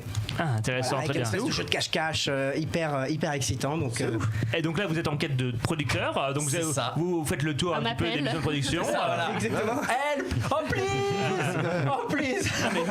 Vous êtes très méritant parce que vous avez quand même coproduit, vous avez mis de l'argent pour produire ce pilote. Alors vous hésitez peut-être à le diffuser en ce moment parce que je pense que vous allez le présenter déjà aux professionnels et ensuite peut-être faire une diffusion sur. C'est ça, voilà. On essaye de voir la stratégie la mieux à adopter pour justement que ça buzz et que ça fonctionne. Donc voilà, on en discute encore un petit peu. Ouais. Mais voilà, on a donné tout pour, donc on a hâte de vous dévoiler tout ça. On fait bien de tomber ici parce que je me suis dit, on fait un débat avec Pascal sur la question qui divise. C'est une des séquences préférées de nos auditeurs. Chaque semaine, on revient autour d'un sujet qui fait plus ou moins l'actualité. On en débat ensemble. D'ailleurs, vous n'hésitez pas à réagir avec le hashtag un éclair de génie. À la question suivante, le jeu d'aventure, on le sait que c'est un genre qui a eu son heure de gloire et qui revient en grâce. Il a révélé des centaines de candidats, dont vous notamment. Certains ont continué à faire carrière. Parmi les plus connus, il y a Moundir, Laurent Mestret et bien d'autres. Alors la question est la suivante. Les jeux d'aventure, on y participe pour le dépassement de soi ou juste pour se faire connaître? C'est vrai, c'est 2 intentions différentes. Quelle est aujourd'hui l'intention pour la majorité des candidats selon toi, Pascal? Jusqu'il y a quelques temps, il y a quelques années, c'était le dépassement de soi. Et depuis quelques saisons, si je peux me permettre, je vois beaucoup de gens que c'est plus du tout pour le dépassement de soi. C'est pour la télé, les followers et pour derrière même faire de la télé-réalité. Donc c'est un peu dommage et je trouve que ça se ressent sur les 2-3 dernières saisons, ça se ressent beaucoup. On n'a plus le même état d'esprit d'aventurier. Moi je me rappelle des Grégoire, des Bertrand, des Freddy, voilà. Et on n'était pas dans le côté, on n'avait pas le problème des followers de ci, de là. C'est pour ça que peut-être ça baisse au niveau des audiences un petit peu aussi. Koh-Lanta, c'est qu'on a peut-être plus le profil type Koh-Lanta. Mais après c'est pas trop la faute aux joueurs. Il y a quand même des images dernièrement. La jeune fille, elle est là, elle a chaud, elle est au soleil, elle se bronze, elle se fait un délire et puis du coup ça part. Elle est filmée que parce qu'elle a laissé un limite nu. L'image, on s'en fout un peu ça. Mais ça c'est pas les joueurs malheureusement, c'est le film. Après, oui, Pascal, je voulais rebondir sur ce que tu disais. Je sais pas si c'est le dépassement de soi. Je me permets, j'ai pas fait Koh-Lanta, j'ai pas fait Pékin Express, mais je sais pas si c'est vraiment le dépassement de soi. Je pense que quand on fait de la télé et un jeu d'aventure en télé, je pense que c'est pour prouver des choses à autrui. En gros, on a besoin de reconnaissance. Mais c'est autrui. Alors là, je parle perso parce que c'est pour. Alors moi, ça a été un défi à moi-même, savoir qui j'étais, parce que on fait du sport de haut niveau. Moi, je fais du sportif, j'étais cycliste semi-professionnel. Bref, on est sportif de haut niveau. Moi, je suis un guerrier. C'est des conneries. Là-bas, je pleurais comme un bébé. Et je voulais voir de quoi j'étais capable. Et là-bas, j'ai vraiment vu qui j'étais réellement. Voilà. Et j'ai eu des réponses loin de ma famille. Vous savez, des fois, oh là là, ma femme, il y a des fois, des 15 fourmis que j'ai là-bas, je pleurais, elle me manquait. Donc là, j'ai vraiment vu qui j'étais. Voilà. Bien sûr. Les gars, lorsque vous avez fait Pékin Express, vous y alliez pour le fun ou pour autre chose? Ah non, là, c'était vraiment pour le dépassement de soi. Enfin, pour moi, c'était vraiment pour voir mettre les pieds où je vais jamais. Je vais dire pas au camping, j'ai horreur de ça. Donc c'était vraiment pour me tester et puis voilà, pour voir la crise du trentenaire en fait. Exactement, mais c'est exactement ça. J'ai eu la crise de la trentaine et je me suis dit merde, il faut que je fasse quelque chose qui va me dépasser, je vais me surpasser puis voir où vont aller mes limites quoi. Alors question, pourquoi l'avoir fait à la télé alors qu'en vrai si tu veux te dépasser tu peux le faire de ton côté tout seul, mais c'est pas pareil là, je veux dire il n'y a pas les mêmes moyens. Ouais, c'est ça, tu sais pas où tu vas. Toi tu vas te mettre des limites. C'est toi qui te mets des limites, tu dis comme moi sauter par exemple, la peur du vide c'est ma plus grande crainte et je me suis dit ça je le ferai pas donc s'il me l'impose je vais devoir être face au truc. En plus on est en binôme, on est 2 donc on compte l'un sur l'autre, donc est-ce que je vais le faire ou pas? Je sais pas, je n'ai pas eu la réponse pour ça, mais pour d'autres choses oui, comme l'épreuve de la jarre par exemple. quand elle est arrivée, la charge, Gabriel et lui, il croyait tout de suite en moi, et moi je lui ai dit, oh là, ça, je le sens pas du tout. Et puis finalement, comme quoi, il faut croire en soi et puis de se mettre dans une force mentale énorme, parce que j'ai réussi l'épreuve, un truc, quand je voyais la télé, je fais, mais ça, jamais de la vie, je pourrais réussir un truc pareil. Et puis finalement, on y arrive. Donc, en fait, c'est pas le physique, c'est vraiment le mental qui permet d'y arriver et de gagner peut-être. Gabriel, tu partages cet état d'esprit? Ouais, et puis tout bêtement, t'as l'objectif en fait de gagner une aventure qui t'a fait rêver pendant des années. Et juste cet objectif-là, les 100 000 euros, je te jure, on n'y pense pas une fois dans tout le jeu. Moi, pas une fois. D'ailleurs, même en finale, on perd toute notre cagnotte. Je dis à Florent, on s'en fout, on va gagner PK Express, c'est ça le plus important. On n'a pas gagné PK Express. Mais en fait, le fait d'avoir cet objectif, c'est la petite différence avec le fait de partir toi-même avec ton sac à dos. Finalement, on pourrait partir en sac à dos, faire du stop, etc. On le fera probablement, mais il n'y a pas ce côté compétition. Comme tu dis, t'as pas le choix de. Même à Fort Boyard, je me suis retrouvé à 20 mètres, Maxime, et s'il n'y a pas Fort Boyard, tu vas pas t'asseoir sur un siège, te faire éjecter. T'es là-bas, tu te dis putain, je vais passer pour un naze, il faut que je le fasse. Mais comme les poteaux, moi là, tu mets un poteau, je reste 10 minutes, j'en ai rien à foutre. Voilà. Et là, c'est pas pareil, tu verrouilles, ton cerveau il est verrouillé. Et puis vous deux, vous connaissiez pas aussi, c'est ça qui est intéressant. Ça, c'est plus difficile à faire dans la vie réelle, en dehors de la télé, quoi. En fait, tu peux pas faire un voyage sans prévoir ta destination, tu peux pas faire un voyage avec quelqu'un sans savoir qui c'est. C'est sûr. C'est tout bête, mais nous, nos passeports, on nous les a pris un mois avant, on nous fait tous les visas sans qu'on sache en fait. Il y a eu des gros clashs entre vous qui vous connaissiez pas? Il y en a eu ou pas? Non. Alors il y a eu une petite dispute. Ouais, un petit peu, ouais, mais franchement, pas rien de ouf. Et c'est moi j'ai pris les cotons-tiges. Non, mais Gabi, mais on appréhendait ça. On appréhendait ça avant de faire le jeu. Tu te dis, mais avec qui je vais tomber? Ils vont mettre forcément quelqu'un de différent de toi. Puis finalement, on est différents, mais on a su en faire une force. Et c'est ça qui nous a amené jusqu'en finale. Il n'y a pas de secret. Vous avez matché, quoi. C'est ça. Si on se prend la tête et on veut pas aller dans la même direction, on va se faire éliminer tout derrière. C'est fini, quoi. Donc faut pas avoir la mentalité là. Mais je crois même que c'est un avantage parce que finalement on se connaissait pas. Donc du coup on montre chacun la meilleure partie de nous-mêmes. C'est carrément ça. Mais un père et un fils, dès que le fils, tu vas voir son premier petit défaut, parce que tu les connais par cœur, les défauts de ton fils. Dès que tu as le premier petit défaut, poindre le bout de son nez, tu vas te dire tu m'énerves. Nous, voilà, c'est ça. Nous, on a pris l'un sur l'autre et ça s'est très bien passé. Très bien. Après, les jeux d'aventure ont pour certains un traitement beaucoup plus télé-réalité que les autres. Ça, c'est vrai. Ça change quand même la donne. Toi, par exemple, de te faire filmer, pas raser, pas laver, ça te posait pas de problème. Honnêtement, au bout de 2 jours, tu manges plus. Il faut savoir qu'au bout d'un moment, quand tu manges pas, tu rentres en forme de dépression. Et donc ton souci, les caméras on les voit pas. Et puis là, la force de la production de Koh-Lanta, c'est que les caméramans ne te parlent pas. Ils n'existent pas. Et au bout de 3-4 jours, tu les oublies. Tu les oublies. Et ton physique, t'en as plus rien à foutre. Ton physique, t'en as plus rien à foutre. Après, voilà, on en revient au discours de tout à l'heure. T'as ceux qui gèrent. Oui, mais et c'est ça qui est beau, parce que si tu arrives à faire ton lâcher prise, tu profites vraiment de ton aventure. Si tu commences à calculer ton image et tout, ton aventure, tu la vis pas en fait. Sûr. Si tu dis, je vais pas dire ça, parce que comme moi, à un moment donné, je dis dans mon livre, je suis allé jouer pour moi, pas pour les téléspectateurs. Donc voilà, si tu joues pour toi, que tu t'en fous et que tu es vraiment toi, moi, quand tu reviens, t'as pas de frustration et t'avances. Alors on a reçu il y a 2 semaines un autre participant de Koh-Lanta, Dylan, et il lui disait qu'il faisait l'aventure aussi pour l'argent, pour la thune. Et il l'assumait plus que ça. C'est vrai, qu'est-ce que vous en pensez? Ah non, enfin nous c'est clair que non, parce que tu l'as dit tout à l'heure. Attention, nous sur Pékin, l'argent ça peut quasiment rien. C'est du bonus quoi, c'est du bonus. On le prend, on te le donne. Tu fais pas Pékin Express pour te dire à la clé il y a 100 000 euros. Ça te motive, ça peut te faire avancer. Pour certains binômes, je pense que c'est une motivation. Mais derrière, je pense pas que tu pars faire Pékin Express en te disant c'est pour rafler 100 000 balles. Si tu reviens avec t'as rien, t'es dégoûté. Surtout que sur 8 binômes, il y en a 7 qui vont rien toucher quoi. Donc puis sur 20 candidats à Koh-Lanta, t'as 19 qui repartent avec 0 quoi. De toute façon, ce qui est beau dans cette aventure de Koh-Lanta, c'est que tous ceux qui ont joué pour l'argent, ils ont perdu, ils ont été éliminés. Et lui, il en est la preuve aussi. Et Yacine aussi. Et tous ces gens qui disaient putain, il y a 100 000, il y a 100 000. Moi, j'entendais sans arrêt. Ma première saison, Karima, il faut que je gagne parce que je veux prendre 100 000 pour acheter ma maison. Et t'es rentré à la maison.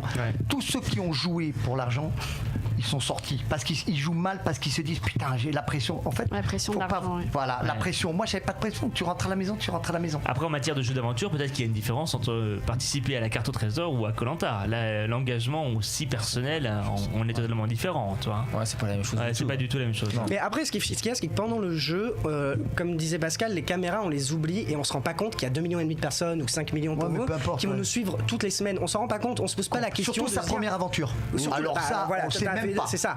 Mais en fait, on se rend pas compte de tout ce que ça va donner sur Twitter, dans la rue, etc. On s'en rend pas compte et on s'en fiche. Complètement. On vit notre aventure, les caméras elles nous suivent. Enfin voilà, les gars, c'est l'inconnu pour nous. Ouais, c'est ça. Et la première aventure est toujours la plus belle. On n'en a pas fait deux, donc on sait pas encore. On espère. Mais ouais, non, si, enfin pour ma part quand même, je pense que. C'est ouvert des portes. Je t'ai vu dans le dîner presque parfait. Oui, la semaine dernière, ouais, que j'ai gagné d'ailleurs. Ouais, bravo. Victoire. Comme quoi, je suis plus à l'aise en cuisine que de l'autre côté du monde. Vous avez un beau parcours, les gars. Vous finissez deuxième. C'est magnifique. On sait de quoi on parle. Beau parcours. Ouais, exactement. Alors, dernière chose, peut-être que les participants sont également un peu moins authentiques qu'il y a peut-être 5-10 ans. Également, même sur les émissions classiques de télé-réalité. Ils connaissent un peu les rouages aussi de la télé. Ils savent quoi faire, ils savent quoi dire, ils savent comment créer. Tout est faussé aujourd'hui parce qu'il y a des followers, tant d'abonnés, placement de produits, tant par mois, donc tout est faussé. En fait, c'est un business. Du placement de produits aussi un peu parfois. Ouais, mais des trucs de sport et en plus ils me les donnent gratuits et moi je poste, donc voilà. Oui, absolument. Mais quoi qu'il en soit, voilà, donc tout est faussé. Et on en revient encore à tout à l'heure, c'est que tout est faussé parce que putain, mais je fais ça, mais si je fais ça, après je suis repéré, je fais ça. Si j'ai 100 000 abonnés, je prends 10, 15 000, peu importe. Et mais du coup, on va plus faire l'aventure. Voilà. C'est un métier d'être candidat, avant, il y avait pas. C'est un métier d'être candidat. Mais la magie elle tombe parce que nous, encore juste en la saison de 2016, la saison 15, Instagram, il n'y avait pas grand chose. Ouais, non, c'est clair. Donc juste après moi, il y a Benoît Yesta, boum, 150 000 abonnés, placement de produits, tout est. Et les autres le voient. Putain, elle a fait ça, maintenant elle prend ça, elle prend. Et tout est faussé, mais c'est comme ça, c'est le système. Mais avant, il n'y avait pas d'internet. Nathalie, elle a connu, il n'y avait pas d'internet, façon de parler. Il n'y avait pas de réseaux sociaux. 840. Évidemment, il y avait une Minitel. Et puis on se faisait pas insulter. Donc maintenant, tu te fais insulter. Donc tu te dis, si je joue comme ça, le mec il va dire, oh putain, je vais me faire massacrer. Donc je vais pas éliminer elle parce qu'elle est aimée. Moi, il y a ma dernière saison, Yacine me dit, mais moi, ils vont pas m'éliminer, je suis un martyr, ils ont peur de moi.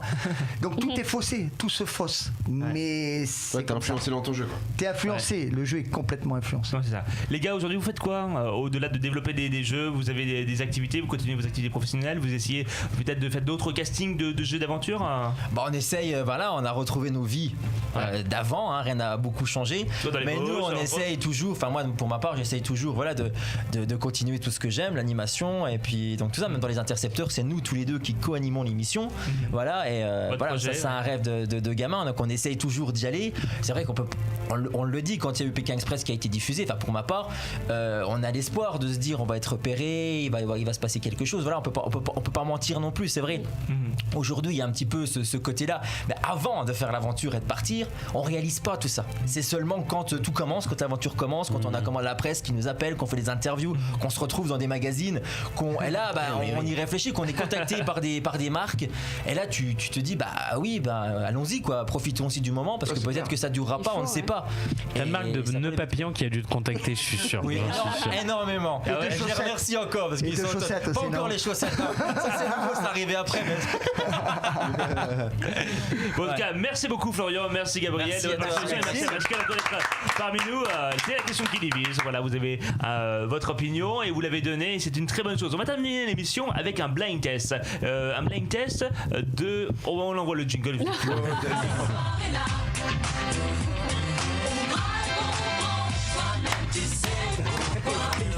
Alors, c'est le blind test des covers. On a sélectionné les meilleurs covers ou les pires qui existent aujourd'hui sur Internet. À vous de deviner. Qu'est-ce qu'il y a? Elle se moque de moi. Mais jamais. Ce qui est j'ai dit, c'est quoi les covers? C'est une couverture. Ok, maintenant que tu le dis, c'est vrai, je savais. Cover, c'est une reprise. C'est une reprise d'une chanson. Ah ben oui, cover, ouais, les mecs sur Spotify. Plus ou moins réussi, mais. Plus ou moins réussi. Donc, à vous de deviner l'artiste, l'interprète ou même le titre. Tout le monde joue, vous levez la main, vous laissez un peu jouer. C'est parti pour le premier extrait.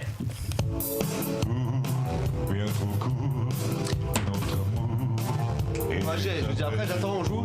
Mais non, mais je pas la voix. Personnalité. C'est à la voix. Sur quoi? Vivre ou survivre. Vivre ou survivre. Par contre, la voix du gars. À la voix. Il était en train de muer. J'ai compris ce que c'est comme ça. C'est bon, à la fin du jeu, il a compris. Vivre ou survivre de Balavoine, évidemment. D'ailleurs, Pascal, tu as vécu ou as survécu à Koh-Lanta? J'ai survécu. Et vous avez vécu ou survécu à Vécu. Ouais. Vécu à mort. Vécu, très très Et bien. on veut encore revivre. On va en baver. Ouais, à mort. Deuxième extrait. C'est tous là, c'est chaud. Bah, vas-y, je laisse jouer les autres un peu, mais je l'ai.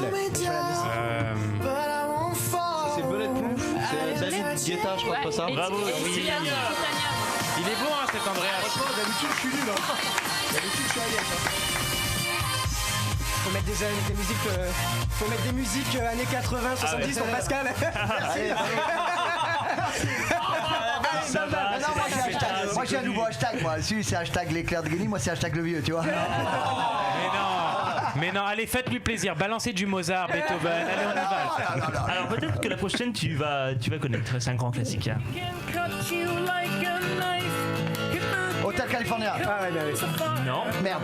Ah, mais tu étais, enfin, je trouve aussi. Maniac. Ouais, c'est ça. Sambello, Daniel Sambello. Oh là là. Tu vois, ça, c'est de son époque. Il la connaît, la meuf. Bravo.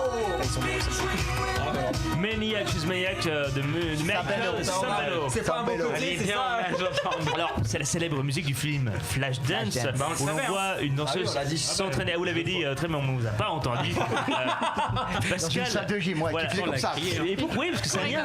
C'est un lien avec toi, Pascal. On te voit sur Instagram où tu t'entraînes dur pour avoir un corps musclé. Non. Tu te destines à faire. Je ne viens plus jamais. Quand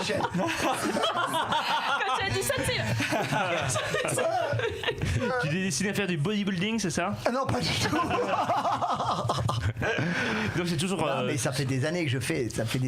Mais là, c'est. J'ai l'impression que t'en fais de plus en plus, non? Ouais, mais en fait, tu crées des. C'est une drogue. C'est une drogue. Ouais, matin, soir, fitness, workout, beaucoup de travail de poids de corps. 1 à 2 heures par jour. Une demi-heure le matin, 1h30 le soir, ouais. Ah ouais. 6 jours sur 7, ouais. Et t'es plus fatigué maintenant? Je suis toujours fatigué, justement. Je suis toujours entre deux eaux, justement. C'est fou. Je suis toujours un peu tout shooté. Mais ça te fait du bien. Ah, j'adore. Ouais. Non, je disais justement, même après Koh-Lanta, le gars kiffe souffrir quand même. Il faudrait que tu nous donnes tes secrets parce que moi, pour faire 5. Bah, au plus t'en fais, au plus t'as envie d'en faire. 15 abdos, non, 50, j'ai fait 50 abdos par jour.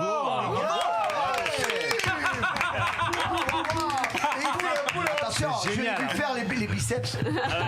C'est très compliqué. Demain le matin, toi, il faut se mettre par terre. Je mets un petit coussin en dessous. Ah, mais si alors là, faut se mettre par terre le matin quand même. Je te comprends. Mal au coccyx, ce truc. Voilà. Écoute, ne rentre pas dans ta section. Non, mais c'est vrai que ça te maintient le ventre. Ouais, c'est important. Ouais, surtout pour cet été. Oui, exactement. Il reste très peu de temps. Tu fais de la muscu ou de la GRS? Il reste 2 extraits, avant-dernier.